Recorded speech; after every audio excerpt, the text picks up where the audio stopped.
foundation, Jesus, we surrender to you this year. We surrender to you all that we have. If you have your novena to God's love, the list of your prayers, the list of your dreams, and as the music minister continues to give us the song, I want you to just think of your dreams. Surrender your dreams. We pray for your dreams. Jesus, it's a brand new year, but we still have the same prayers, same dreams. We lift them up to you. We surrender everything to you. We are so excited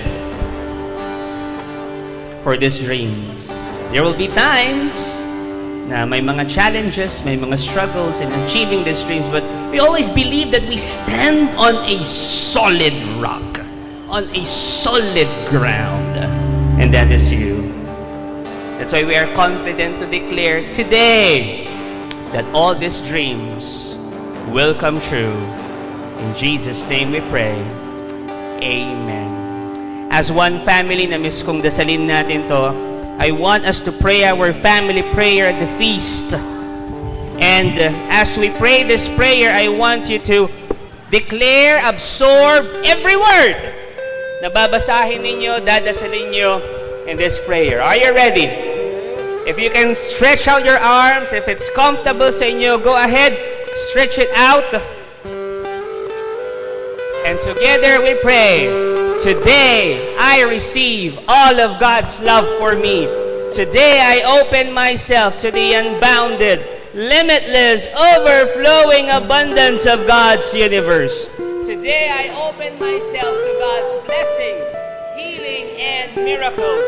Today, I open myself to God's Word, so I become more like Jesus every day. Today, I proclaim that I am God's beloved, I am God's servant, I am God's powerful champion. And because I am blessed, I am blessing the world. In Jesus' name, amen and amen. Welcome to Feast Dagupan!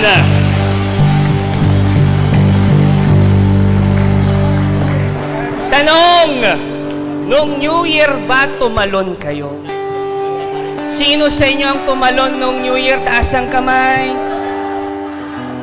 Tumambling nga kayo ngayon. Namiss ko kayo. Pakibati naman ang bawat isa. Happy New Year.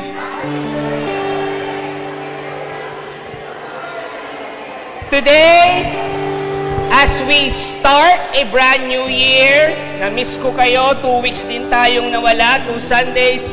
At dahil na-miss ko kayo, and as we start our brand new year, ang gagawin natin, tatalon tayo. Alam nyo kung meron mang isang tao na mag-o-object sa pagtalon, ako yon. Kasi yuyug-yug lahat. But today, tatalon tayo lahat. Okay, pagbilang ko ng 3, talon lang tayo hanggang sabihin kong stop. Alright? Ready, set, go! Jump! Jump! Jump!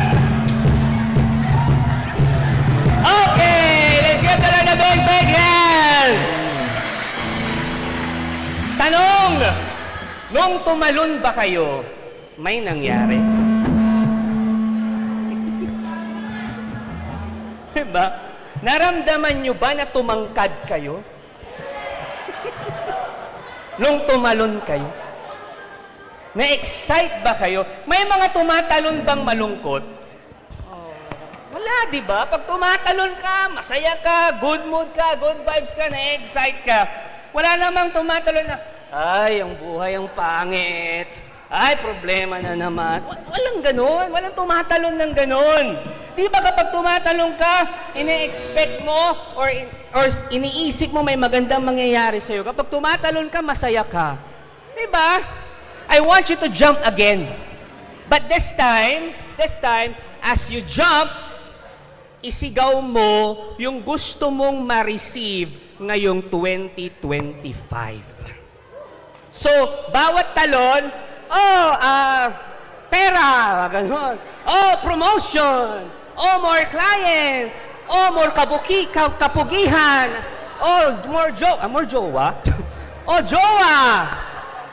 I don't know about you, okay? Pero talon tayo, ilang beses lang to. Basta hanggang sabihin natin na mag-stop. Hanggat may maisip ka ba, talon ka ng gusto mong ma-receive for 2025. Okay ba yun? And as you make talon, I want you to make it as a prayer also na, oh, Lord, ito yung gusto ko ma-receive this 2025, yan. More blessings. Make it more specific. Make it more specific. Are you ready? Let's do this. 1, 2, 3, go! Jump! Sige lang, jump! Jump lang! Sige lang! Declare it! Dami kong naririnig, purang sinabi lang niya, jowa. Buong talon, jowa. Diba? Tanong! May nangyari ba talaga? Sabi ng iba, teka lang, parang hindi na feast tong natinan ko, parang El Shaddai na ata. Pero feast po ito, feast. Ang tanong, may nangyari ba? Alam nyo, expert says that jumping is one of the best exercises in the world. Sabi ng mga experts yan. Yung kaibigan ko, may bago siyang ginagawang routine ngayon. At yung ginagawa niya, pagkatapos niyang kumain, sabi niya sa akin, Bars, tumatalon ako. Sabi niya, bakit ka tumatalon? Di ba baka magkasakit ka niya? Hindi, para hindi maging fats yung mga kinain ko. So yun ang ginagawa niya, bago niyang routine ngayon. So mamaya, pagkatapos ng feast, kakain kayo sa food court, talon tayo lahat. So magtatakasin, ginagawa ng mga to sa tumatalon. But again, sabi niya yun. Alam niyo, jumping sa trampoline, sabi nila, strengthens your back muscles. It builds or rebuilds your bone tissue. It prevents osteoporosis. Spell osteoporosis. Again, that is jumping. But here is my point. Something happens when you jump. Something happens when you jump. It increases oxygen sa sarili mo. It increases elasticity. Parang sabi nila, you give yourself a facelift. Libreng facelift. So talon ka lang ng talon kung gusto mo ng facelift. Sabi nila yan. That is jumping. But here is my point. Something happens when you jump. Brother Pars, talaga ba merong nangyayari? Yes, meron. Tanungin niyo kung ano. Jumping changes the jumper. Jumping changes the jumper. Binabago ng pagtalon yung tumatalon. Parang kapag hopeless yung sitwasyon mo, yung inaasahan mo, hindi nangyari, anong gagawin mo? Aasa ka pa rin. Bakit? Something happens when you jump. Kahit na feeling mo, nung tumalon ka, hindi ka naman tumangkad, ganun ka pa rin, but something happened to you. Ano yon?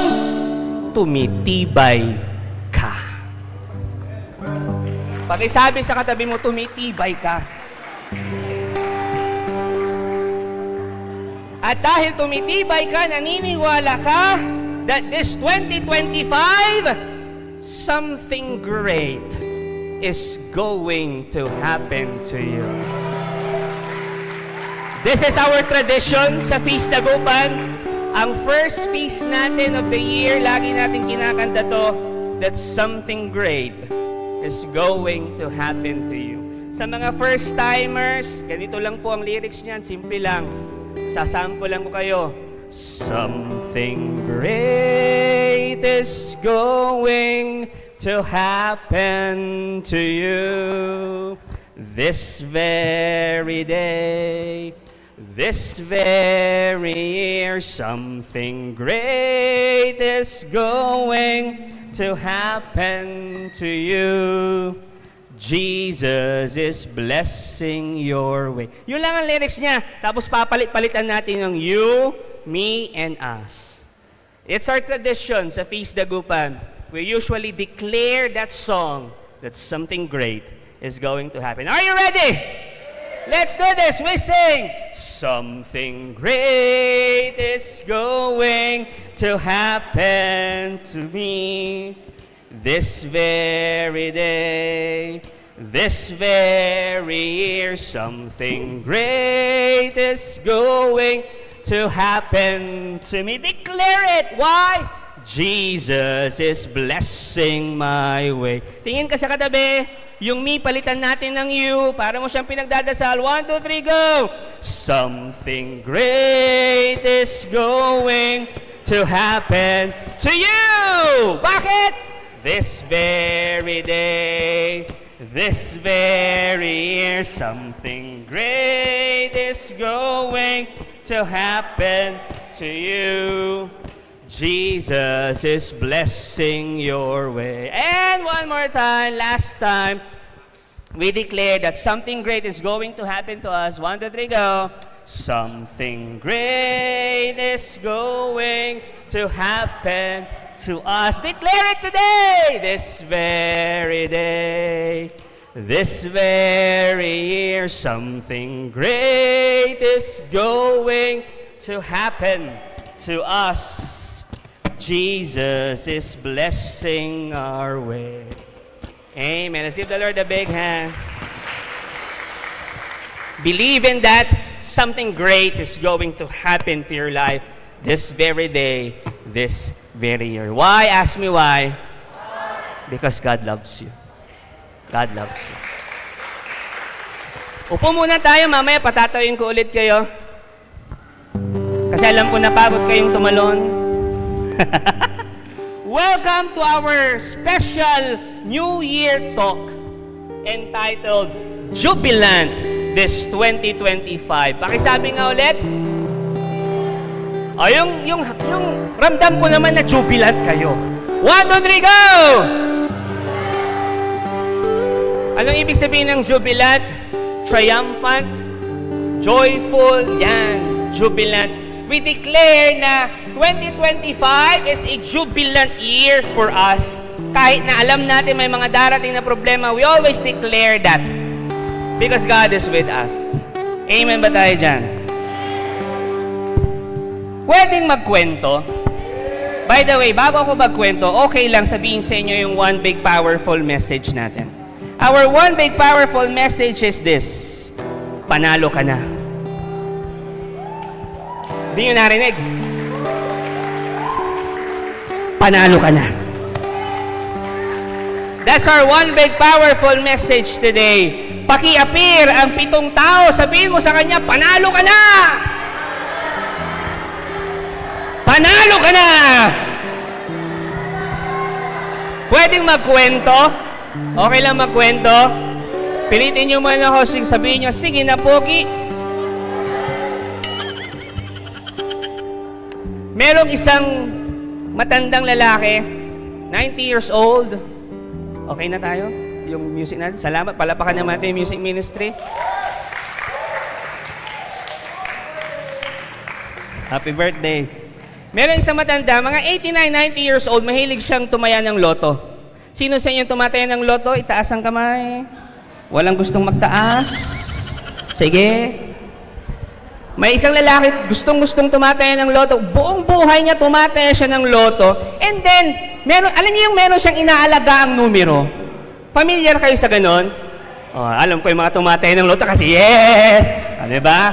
In denial pa kayo, ha? Meron ganyan, yung may inaalagaan kang numero. So, lagi yun yung laging tinatayaan niya. And then, one time, yung inaalagaan niyang numero na tinayaan niya, lumabas sa loto. Ngayon, ang nakakaalam lang na lumabas yung numerong yun, yung mga anak tsaka apo niya. Ngayon, may konting problema. Tanay niyo kung ano. Ang problema ganito, dahil nga matanda na, prone ng heart attack. Lalo na kapag sobrang excitement, So, hindi nila alam kung paano sabihin na nanalo na si Lolo. Kasi natatakot sila, baka ma-heart attack. Ang napanalo na niya, 250 million. So, nag-usap-usap yung anak, yung apo, anong gagawin natin? Paano natin sasabihin kay Lolo na nanalo siya? Alam ko na, sabi nung isa. Kasi meron siyang barkadang parish priest. Close sila noon. Ganito sila ka-close. Ganyan. Very, very close sila.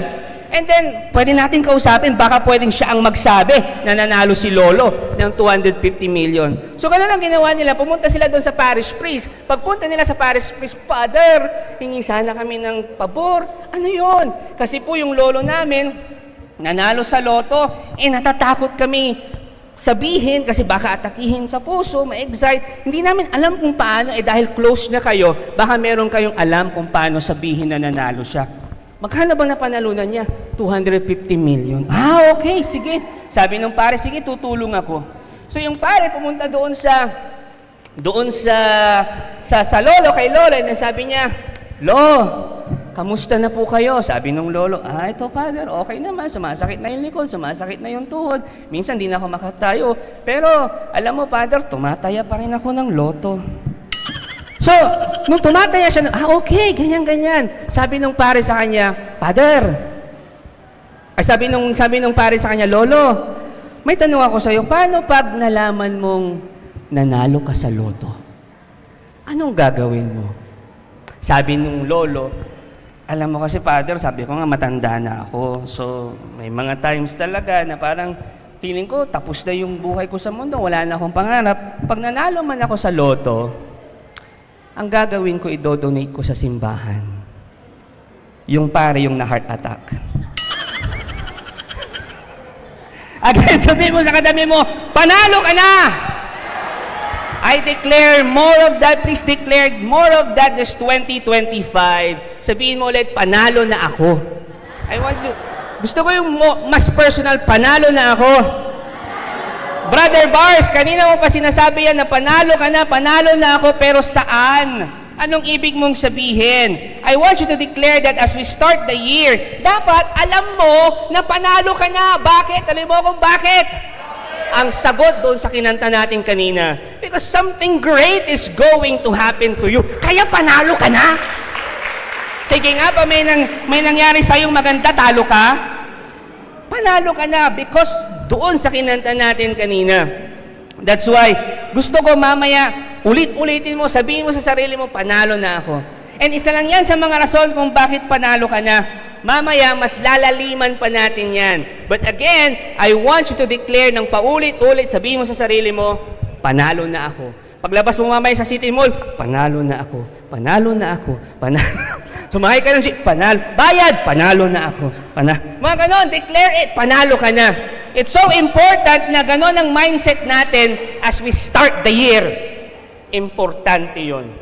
Yung iba kasi, sinimula ng taon na, ano kaya mangyayari sa akin ngayong taon? Nakakatakot. Last year kasi punong-puno ako ng problema. Ngayon kaya, anong problema ulit ang darating sa akin? Di ba kapag when you start your year ng ganon, parang doon palang talo ka na. And buong taon mo, yun talagang mararamdaman mo, you will worry.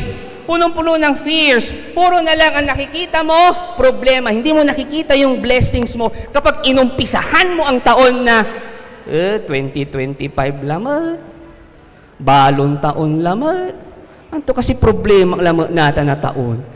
Alam niyo, pag ganon mo inumpisahan yung taon mo, doon pa lang, believe me, talo ka na. Nagsisimula pa lang ang taon, talo ka na. My dear Feast Dagupan family, do not sabotage your success.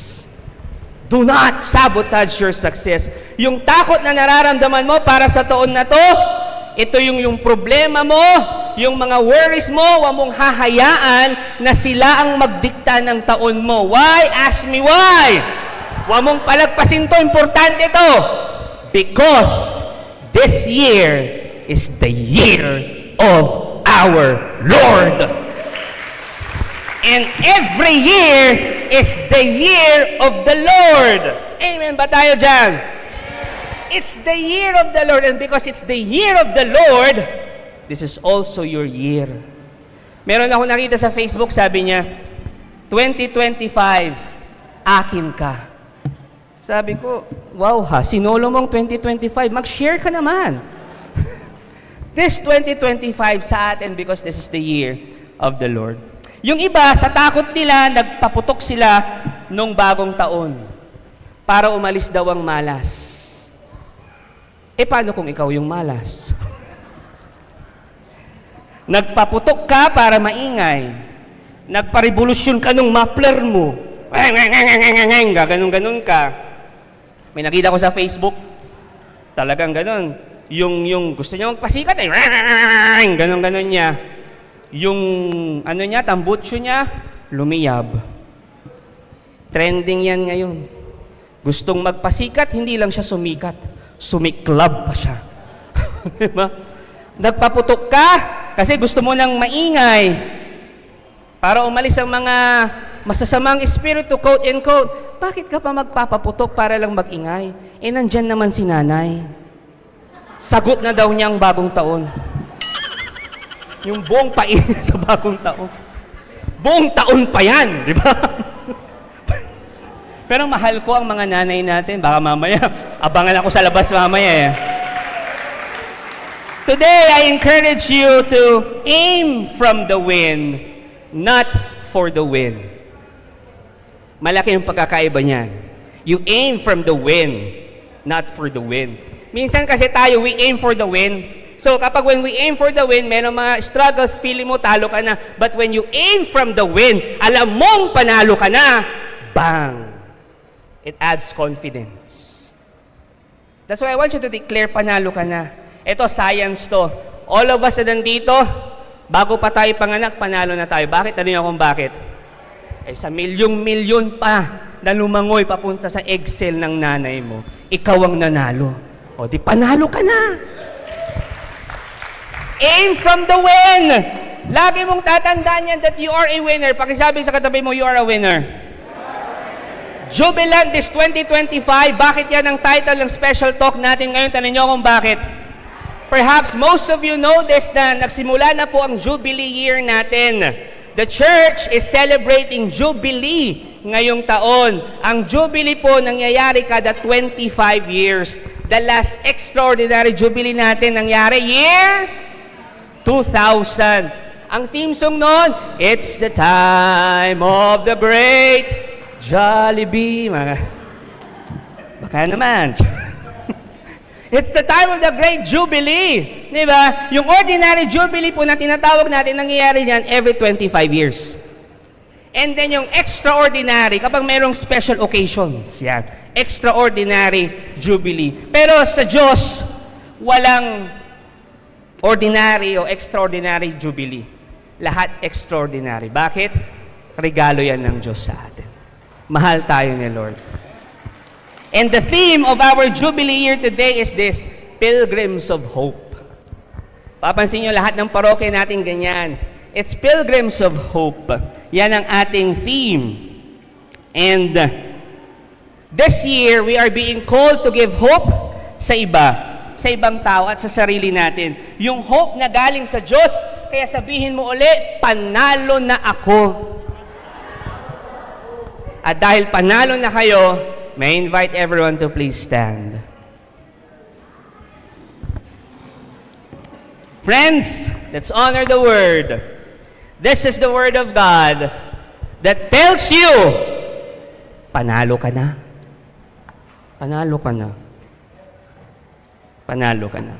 We honor the Word. We sing, Thy Word is a lamp unto my feet, and a light unto my path. Today, our passage na pag-uusapan natin is from the book of Matthew. Matthew chapter 2. Okay, so yung buong chapter 2 or kalahati ng chapter 2, yun yung babasahin natin. At doon sa chapter 2 na yan, yan yung gagamitin natin as we listen to God's Word. Are you ready? Eto na, medyo mahaba siya, so pwede natin basahin sabay-sabay. Jesus was born in Bethlehem in Judea during the reign of King Herod. About that time, some wise men from eastern lands arrived in Jerusalem, asking, "Where is the newborn King of the Jews? We saw his star as it rose, and we have come to worship him." King Herod was deeply disturbed when he heard this, as was everyone in Jerusalem. He called a meeting of the leading priests and teachers of religious law and asked, "Where is the Messiah supposed to be born?" "In Bethlehem in Judea," sabi nila. For this is what the prophet wrote. Ito ang sabi ng propeta. And you, O Bethlehem, in the land of Judah, are not least among the ruling cities of Judah. For a ruler will come from you, who will be the shepherd for my people Israel. Verse 7. Then Herod called for a private meeting with the wise men, and he learned from them the time when the star first appeared.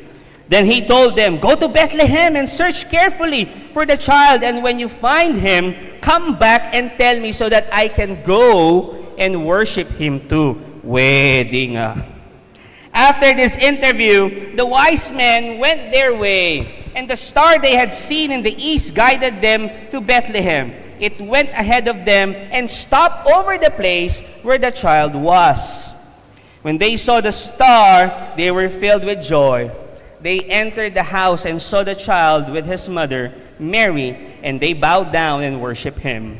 Then they opened their treasure chests and gave him gifts of gold, frankincense, and myrrh. When it was time to leave, they returned to their own country by another route, for God had warned them in a dream not to return to Herod. We pray, Jesus, speak to us. As you reveal yourself to this magi, to this wise men in this story, please also reveal yourself to us. Reveal your message to us this day. And we are ready because all these people, all your servants, we are all listening. And we declare that because you will speak to us, our dreams will come true. Blessings are coming. In Jesus' name we pray. Amen and amen. We sing to the word again.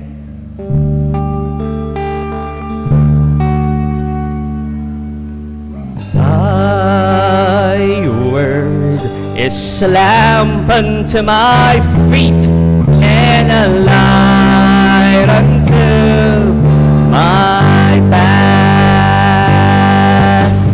Thy word is a lamp unto my feet and a light unto my path. Let's give the Lord a big hand. At habang papaupo ka, pakisabi sa katabi mo, panalo ka na. Panalo ka na. Now, pag-usapan natin yung binasa natin. Again, buong City Mall, that's God's message for you today. Panalo ka na. Pag-usapan natin yung binasa natin. Ito yung gospel natin last week. Naalala nyo? The Epiphany. Actually po, yung three wise men, sila ang nagpauso ng kantang Tala. Tala. Habang naglalakad sila, Tala, Tala, mga ganon. Matthew chapter 2 verse 1, basahin natin, it says there, Jesus was born in Bethlehem in Judea during the reign of King Herod. About that time, some wise men from eastern lands, ibig sabihin, hindi taga doon, hindi taga sa kanila, taga malayo, yun yung ibig sabihin niyan, arrived in Jerusalem. By tradition, we call these wise men, or the three kings, sabi nga ni Father kanina. Napansin ninyo, sa Bible, wise men ang sinabi. Pero kapag pinag-usapan natin, three kings. Bakit kaya? Mamaya malalaman niyo kung bakit. Pero itong three kings ito, or three wise men na ito, may mga pangalan daw. Ano yung mga pangalan nila? Melchor, Gaspar, anong Barabas? Melchor, Gaspar, Balthazar. Parang Pokemon lang yan, Balthazar. Tinuro sa atin yan, even religion teachers, itinuro yan. And sabi nila, ang pangalan ng three wise men, Melchor, Gaspar, Balthazar. Saan galing yan? Hindi po galing sa Bible yan.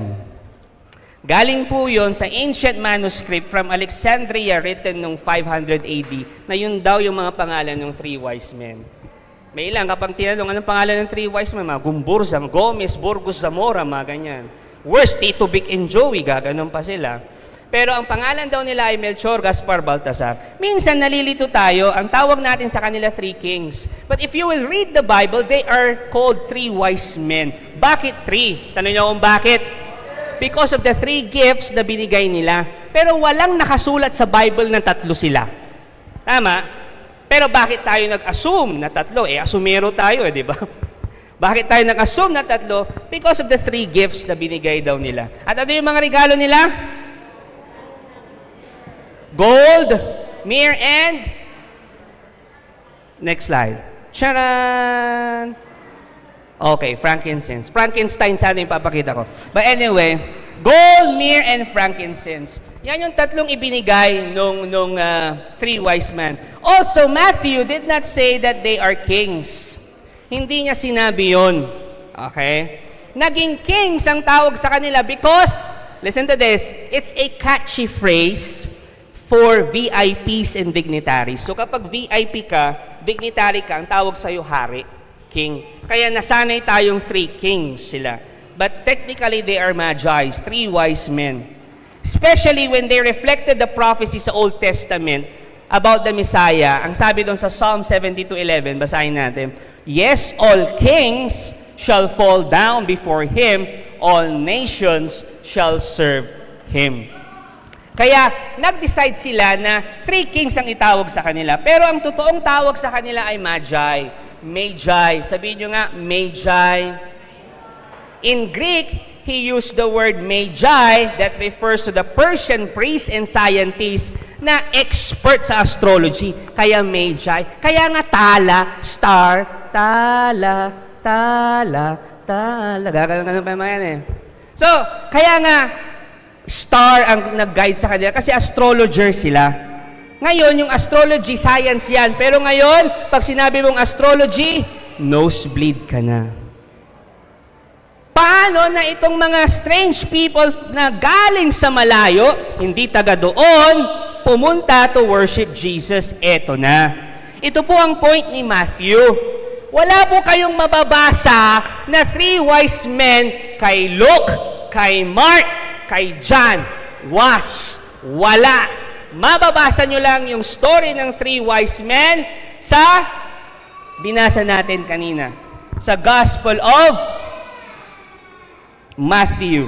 Kahit i-check nyo yung mga Bibles nyo, wala sa Mark, wala sa Luke, wala kay John. Mababasa nyo yung 3 wise men kay Matthew. Bakit? Ano nyo kung bakit? Mas malakas!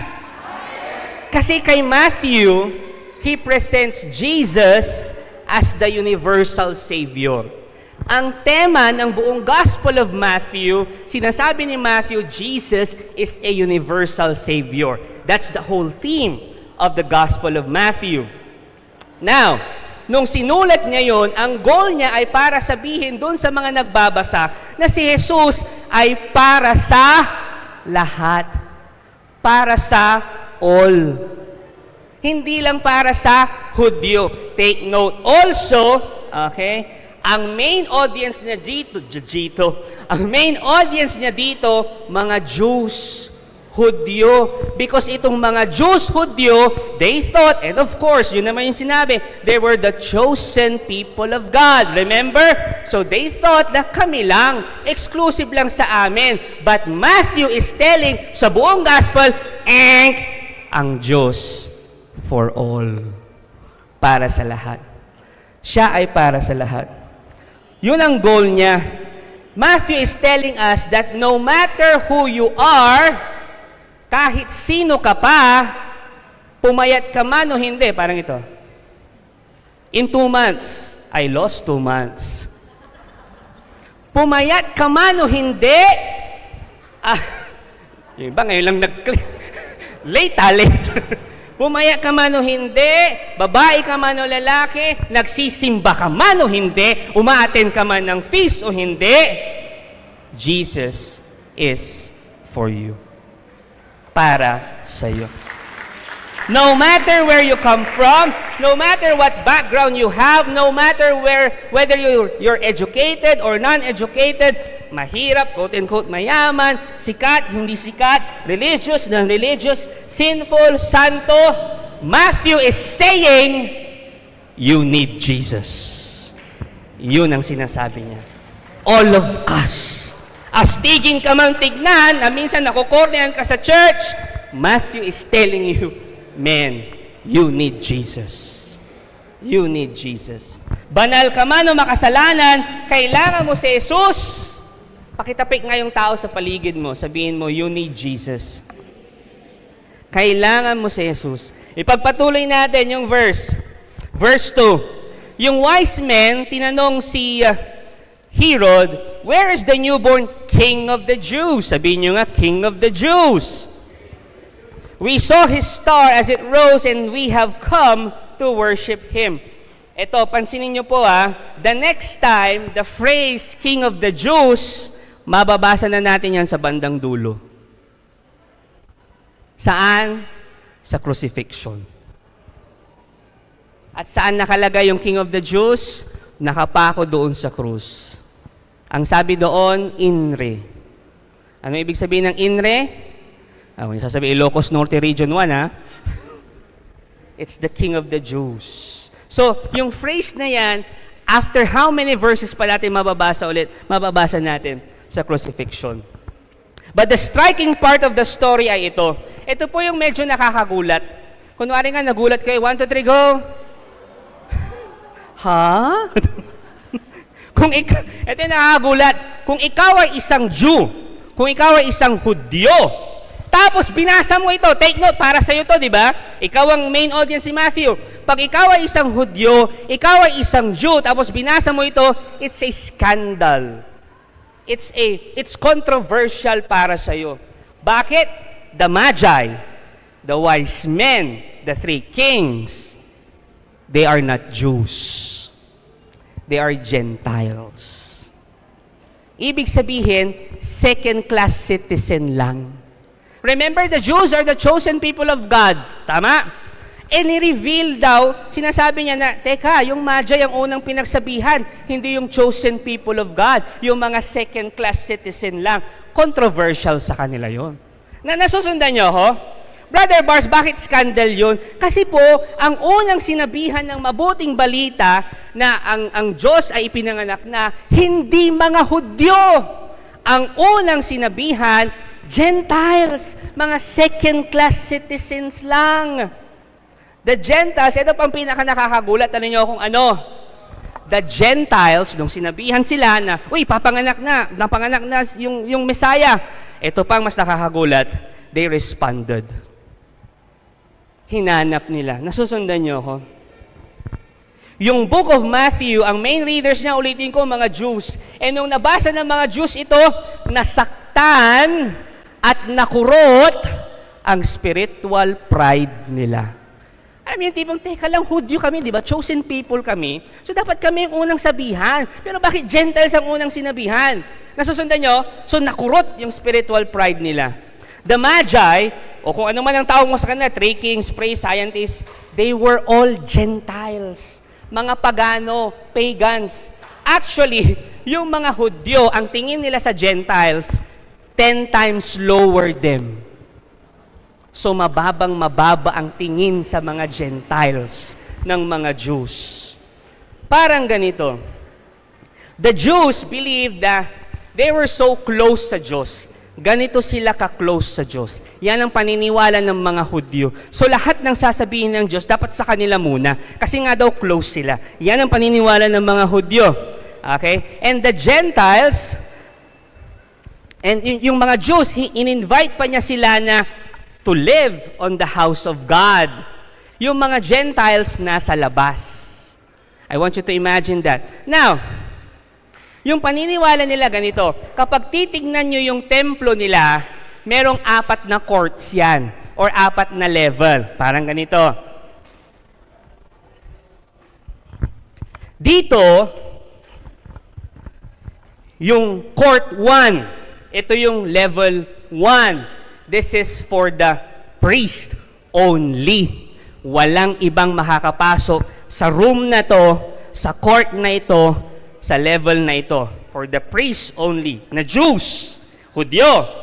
Yung court number 2, yung level 2, dito. This is for the men na Hudyo.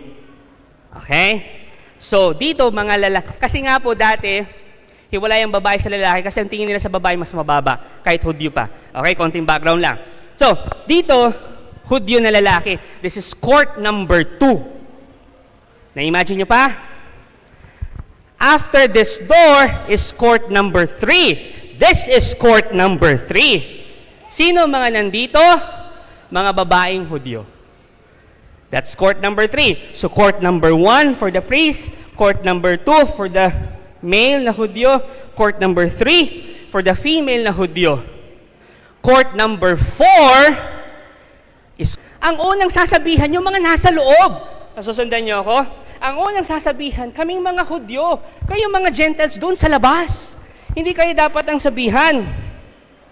Parang ganito, ang laking kurot sa kanila yon. Kasi, bakit yung mga nasa labas ang pinagpakitaan, ang pinagsabihan? Para mas ma-imagine natin parang ganito. May concert ang Bini, for example. Opo, Bini talaga ang ginamit ko. May concert ang Bini. Wala na dyan. May concert ang Bini. Tapos kayo, matin ng concert. Kayo, VIP. Nagbayad kayo ng ticket ninyo na 10,000. 10,000 yung nasa dulo, banda doon, ang binayaran, 99 pesos. Pero ang Bini, all throughout the concert, dito kumanta, mahiwagang salamin, yan. VIP kayo 10,000 ang binayaran nyo Pero ang Bini, mahiwagang salamin, 99 pesos lang, all throughout the concert. Doon siya nag-perform. Nasusundan nyo ako? So yung kayong mga nagbayad ng VIP, teka lang, nagbayad kami VIP kami. Ganon ang naramdaman ng mga Jews. Nasusundan niyo ako? Ganon ang naramdaman nila. Matthew was, sige palapakan niyo si Lord. Matthew was telling his fellow Jews, kasi si Matthew Hudyo din, Jew din siya. So sinasabi ni Matthew sa mga fellow Jews niya, wala tayong exclusivity sa Diyos. Hindi lang siya atin. Parang ikaw, sabi mo nga, di ba? 2025, you're mine. Pero ang Diyos, sinasabi ni Matthew, hindi lang atin, para siya sa lahat.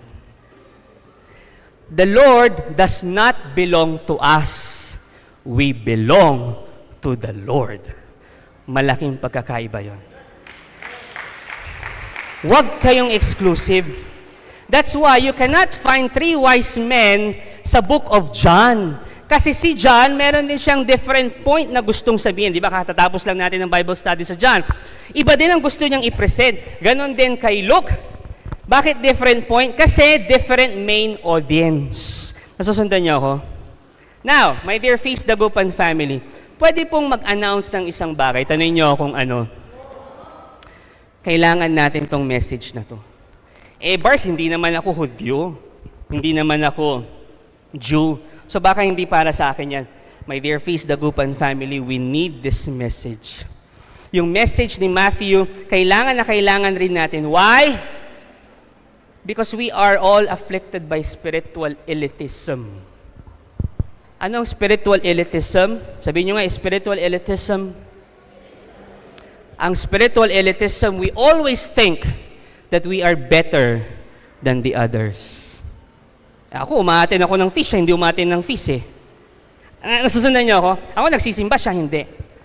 Spiritual elitism. Minsan, tayong mga Pinoy, ganyan tayo, yung mindset natin na kami yung better, kami lang yung ganito. Yung tipo, may marinig ka na nagkasalanan Nagkasalanan kasi hindi nagsisimba Hindi nagfi-feast at least tayo, nagfi-feast tayo. Spiritual elitism. We always think that we are better than the others. Alam niyo, may mga nakausap ako na Katoliko, mga Katoliko, na they think they are better than our brothers and sisters from the born again. At meron din ako mga kausap, kaibigan, kakilala na mga born again Christians din na they thought also they are better than Catholics. But listen to this. Pakinggan niyong mabuti to, huwag niyong palagpasin to. This is the truth. There are no walls in God's kingdom. May mga alam akong simbahan, sabi nila sila lang din ang maliligtas. Pero sa atin as Catholics, it's universal, lahat pwedeng maligtas. Katoliko ka man o hindi. Nasusundan niyo yung kaibahan? Because there are no walls in God's kingdom. Sabihin mo nga sa katabi mo, there are no walls. Tagalog na lang, walang pader. Walang Gentiles, walang Jews, walang mayaman, walang mahirap, no walls. Singit ko lang to. Can I give you a pastoral advice? Okay lang? Bibigyan ako ng pastoral advice. And this is my pastoral advice as your leader of this community. Pakinggan nyo mabuti ito. Do not ever, again, servants also and leaders of this community, listen to this. Para sa ating lahat ito. Please, do not ever think that our community is better than others. Please, do not think that way. That's spiritual elitism. Kahit na may naririnig na kayo, ang ganda sa feast kasi meron kayong ganito, meron kayong ganyan, sa iba walang ganyan. Kahit na marami kayong naririnig na ganon, listen to this. Please do not ever think that the feast is better than other groups, other communities, other churches. No, please do not think that way. In fact, kung gusto mong may ipagmalaki, ipagmayabang, ito ang ipagmalaki mo. Ito ang ipagmayabang mo. Because this is the truth. The feast is the worst community in the world. The feast is the messiest community in the world. Only by God's grace na tayo ay nandito pa.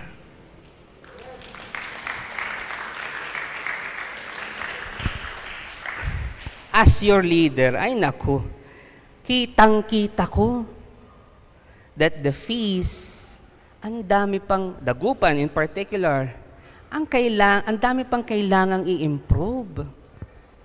We are not better than other groups. We are the worst community in the world. But only by God's grace, kaya tayo nandito, kaya tayo nadadagdagan, kaya tayo ang daming activities, kaya tayo nagde-disciple, only because of God's mercy and grace. Wala tayong dapat ipagmayabang, kundi yun lang.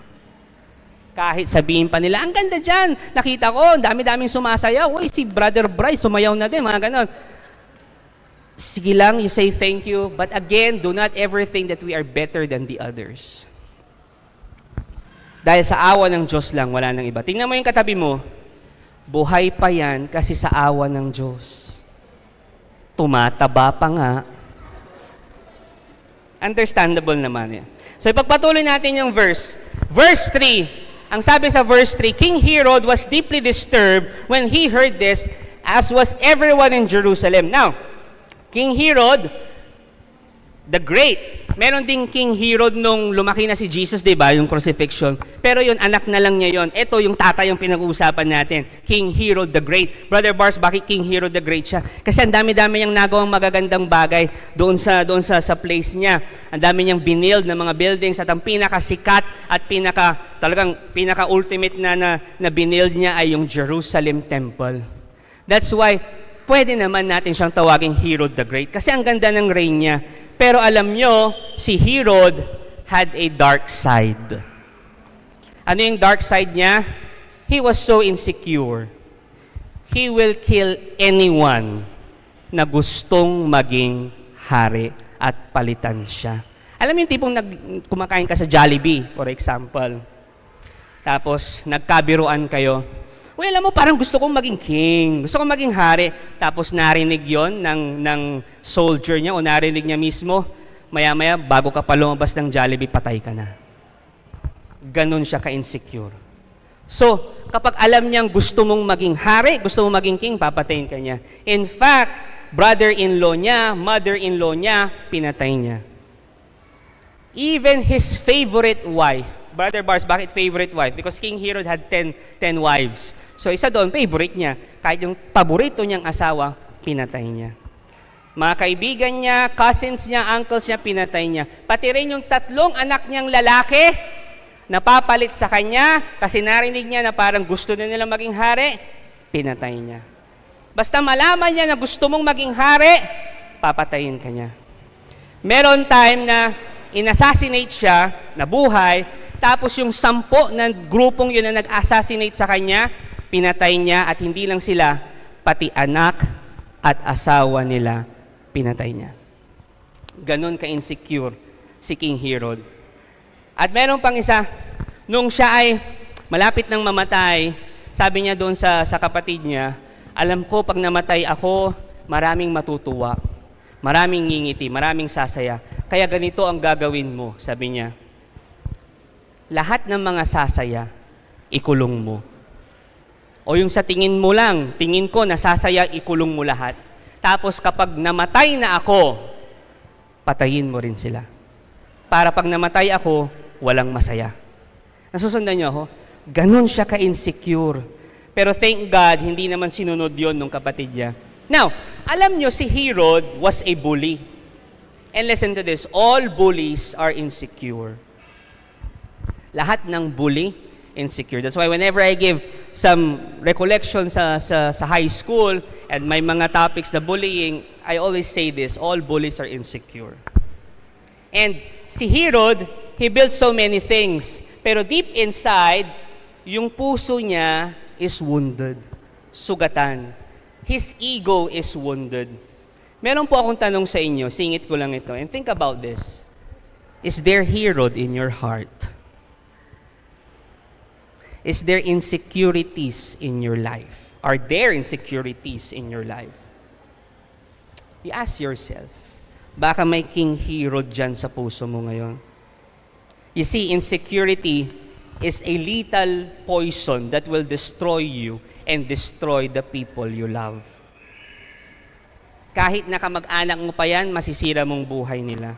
Pansinin mo kapag insecure ka, naapektuhan yung mga taong mahal mo.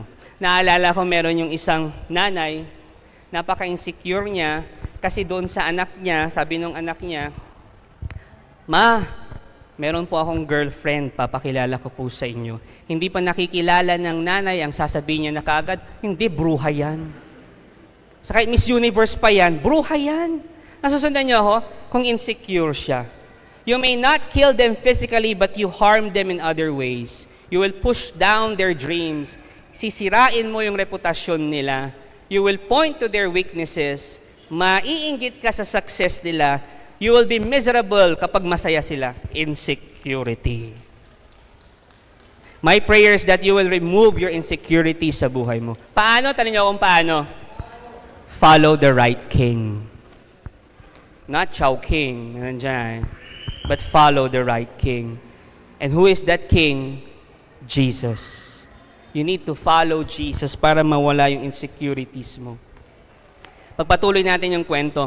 King Herod asked the Jewish priests and scholars, where is the Messiah supposed to be born? Nagtanong siya kung nasaan yung mga bagong silang na sanggol na Messiah para ito.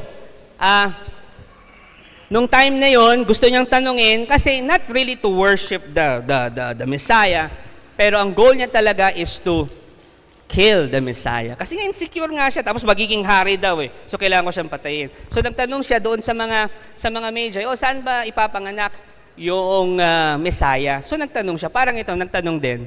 Sabi niya, sunduin mo ako dito sa supermarket, mabigat yung pinamili ko. Okay, saang supermarket? Basta supermarket. Pure gold? Basta supermarket nga. Saan ba? Save More? Basta supermarket nga. Ang kulit mo. Ikaw ang makulit. Basta ka ng basta. Ayaw mong sabihin kung anong pangalan ng supermarket. Ano nga kung manghuhula? Ayun nga, basta supermarket nga. Si King Herod nagtanong to kill Jesus.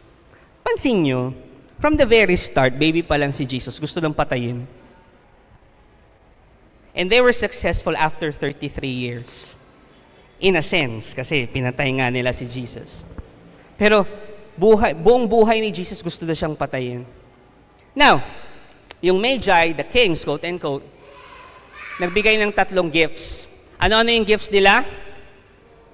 Gold, frankincense, and myrrh. Now, pag-usapan natin na mabilisan yung 3 gifts. Yung gold, it symbolizes royalty. The gold, it says Jesus is king. Yung pangalawa, frankincense. It represents divinity because frankincense is used for worship. So anong sinasabi ng frankincense? God, Jesus is God. Gold, Jesus is King. Frankincense, Jesus is God. Brother Bars, ano naman yung myrrh, the third gift? It symbolizes death. Because myrrh, ginagamit yan as an embalming oil. Kapag namatay ang tao noon, nilalagyan nila pinapahiran nila ng myrrh. So, anong ibig sabihin yan? Gold, Jesus is King. Frankincense, Jesus is Lord. Jesus is God. Myrrh says, Jesus is King. Jesus is God. But this King and God is not like King Herod, because this King and God will sacrifice his life, will be dead, will die for you, will sacrifice his life for you. Nasusunod nyo? The three gifts. It describes Jesus. Yung buhay niya. Matthew was comparing King Herod and King Jesus. Pansin nyo, pinag-uusapan natin dito, hindi talaga yung three kings na three wise men. Ang pinag-uusapan natin dito, the two kings. King Herod, King Jesus. Matthew, in that passage, is presenting to us, ito si King Herod, ito si King Jesus. Sinong susundan mo? King Herod kills. King Jesus heals. King Herod takes the life of others. King Jesus gives his life for others. King Herod holds on to his power and destroys everyone that will grab it. King Jesus shares his power to everyone, and he calls his everyone children and kings and queens. Nakita niyo yung kaibahan? Friends, listen to this. Huwag mong palagpasin to. This year, every single day of your life, you have a choice. Will you follow King Jesus or will you follow King Herod? Will you become like King Herod or will you become like King Jesus? Yung tipong, pagkatapos ng feast na to, tapos umalis ka ng city mall, pag uwi mo ng bahay, tapos yung anak mo, ang gulo-gulo pa rin. Will you follow King Herod or will you follow King Jesus? Bukas papasok ka Lunes, nandoon yung toxic mong co-employee. Asar na asar ka na. Pinagbabalingan ka pa ng bad trip niya. Question, will you follow King Herod or will you follow King Jesus? Paglabas mo ng city mall, magko-commute ka, for example, nagbayad ka sa jeep, sabi nung driver, "Hoy, kulang yung bayar mo ay!" Will you follow King Jesus or will you follow King Herod? Pag may nanakit sa'yo, sobrang nasaktan ka, will you follow King Herod or will you follow King Jesus? Every single day of our lives, we have a choice. King Herod, King Jesus. May I invite everyone to please stand.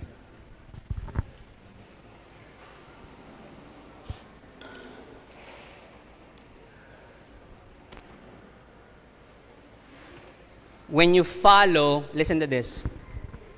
King Herod, namatay. He lost everything. King Jesus, nanalo. And if you follow King Jesus, panalo ka na.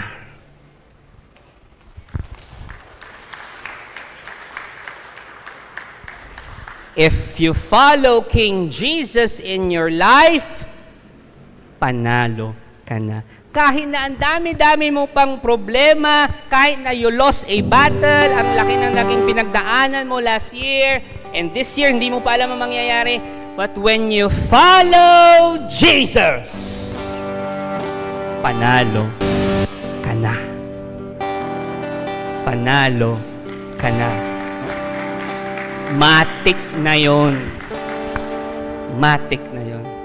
I would like to end this with a story. It's a true story from one of my brother builders. His name is Monching Bueno. Ngayon, nagbi-build na siya ng feast sa Canada. Pero dati, he was building feast sa may Rizal, sa Pangasinan. But now, sa Rizal, sa may San Mateo sa Rizal. Yeah. Rizal sa Pangasinan. Meron naman dyan Rizal Street sa Dagupan. Lusot. But right now, nasa Canada na siya. And he shared this story sa isa sa mga builders meeting namin. Sabi niya dati, meron siyang isang servant, ang pangalan niya Alex C. Brother Alex ay head ng security and marshals. So sa feast nila, siya talaga yung alpha and omega. Ibig sabihin, siya yung unang dumadating, siya din yung huling aalis. Okay? Kasi security, marshals, ganyan. And then dati, hindi talaga nagsuserve yan si Brother Alex. Pero nung narinig niya yung story ni Brother Alex, kung bakit, ano yung decide sa kanya to serve, eto po yun. Listen to this. Si Brother Alex po ay merong anak, ang pangalan niya Christopher. Si Christopher po ay servant ng feast sa Rizal. Actually, ang umaaten lang talaga ng feast sa pamilya nila ay siya. Si Alex, hindi talaga umaaten ng feast yun, yung tatay niya. And then, nagkasakit po si Christopher. Anong sakit niya? Nagka-cancer. So yung bata nagka-cancer, nilabanan niya ang cancer buong buhay niya. Pero hanggang doon na lang. And then nag-request siya sa tatay niya kay Alex. Sabi niya, Pa, ito yung request ko sa inyo. Pag ako nawala, ipagpatuloy niyo yung nasimulan kong pagsuserve sa feast. And Alex was really, really crying. Kasi after niyang sabihin yun, after a few minutes, that was the last statement, phrase na sinabi ng anak niya. Pa, ipagpatuloy niyo yung nasimulan ko. Please serve sa feast. And that's his story. From that moment, nag-serve siya sa feast. Ano yung ministry niya? Security, marshal, kung saan siya magaling. Umaga, umpisa hanggang dulo, nandun siya. And then, kung titingnan ninyo, si Alex, walang ganong naramdamang sakit. Yes, of course, masakit for a while. Pero unti-unti niyang natanggap. Why? Tanong niyo kung bakit. Sa tingin ng mundo, natalo ang pamilya niya kasi namatay ang anak niya. In the eyes of the world, talo siya. Talo ang pamilya nila. But in the eyes of God, panalo ang pamilya nila. Why? Because God doesn't think short term. He thinks long term. When Jesus died on the cross, His enemies thought, tapos na. Panalo sila. Pero short term lang yan. Long term ang Diyos. And he believes, si Alex, that one day, they will be together again. That's long term. So kahit na hindi maganda yung nangyari sa kanya, he always believed na panalo na siya. Why? Because one day, magkakasama pa rin sila. If right now, you are in a situation, ewan ko kung sino ito sa inyo, but I know there's someone out here na mabigat ang pakiramdam, umattend ng feast, ang bigat-bigat ng loob. Know that I am always praying for you. And do not let that situation paralyze you. Merong isang contest, gymnastics. Last, ano bang tawag doon? Last stunt na niya. Pero kinakabahan siya. Kasi feeling niya talo siya. So yung kabang yon, sabi niya, ayoko na. Susuko na ako. Mag-quit na ako. Pero yung kaibigan niya, pumunta doon sa judges table, sumilip sa scores, nakita niya na lamang ng ang laki-laki yung kaibigan niya. So sinabi niya doon sa kaibigan niya, pre, ituloy mo yan kasi panalo ka na. And true enough, tinuloy niya, panalo siya. Now listen to this. Baka you are now paralyzed by your situation. Ayoko na, suko na ako. Di na ako attend ng feast kasi punong-puno ako ng problema eh. Ayoko na, hindi na ako magsiserve kasi parang walang nangyayaring maganda sa buhay ko eh. Do not let your situation paralyze you. Because listen to this. Panalo ka na. Pagpatuloy mo yan. Panalo ka na. Panalo ka. Hindi ko alam ang pinagdadaanan mo ngayon. Hindi ko alam ang problema mo ngayon. Pero baunin mo to pag alis mo ng City Mall. Look me in the eye. Panalo ka na. Panalo ka. Let's follow King Jesus. I would like to lead you into a prayer. King Jesus, today, as we start this year, as we have this first feast of the year, we declare that you are our King. We declare that you are our God. And we surrender everything to you. We want to follow you because we need you. We need you the whole year. We need you sa buong buhay namin. King Jesus, remind us always that we are victors. We are winners.